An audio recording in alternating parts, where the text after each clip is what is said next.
குழந்தைகளா, ஒரு அழகான கதை கேட்கிறீங்களா?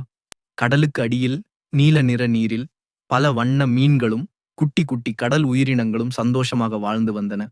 அங்கே ஒரு சிறிய மீன் இருந்தது. அதன் பெயர் சுட்டி. சுட்டி மீன் ரொம்ப துருதுருப்பானது. தினமும் காலையில் எழுந்து தன் நண்பர்களுடன் விளையாடும். ஒரு நாள் சுட்டி மீன் நீந்திக் கொண்டிருக்கும்போது ஒரு பெரிய சங்கு ஊதும் சத்தம் கேட்டது. டூ ஊ. அது கடலின் ஆழத்திலிருந்து வந்த சத்தம். அந்த சத்தம் கேட்டதும் எல்லா கடல் உயிரினங்களும் ஒரே இடத்துக்கு வர ஆரம்பித்தன. சுட்டி மீனும் என்னவென்று பார்க்க ஆவலுடன் விரைந்தது. அங்கே அழகிய கடல் கன்னி ஒருவர் நின்றிருந்தார்.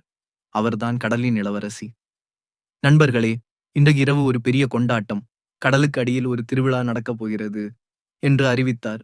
அடேயப்பா, இது எல்லோருக்கும் எவ்வளவு சந்தோஷமான செய்தி தெரியுமா? சுட்டி மீன் உடனே உற்சாகமாகிவிட்டது. நண்பர்களுடன் சேர்ந்து கொண்டாட்டத்திற்கு ஏற்பாடுகள் செய்யத் தொடங்கியது.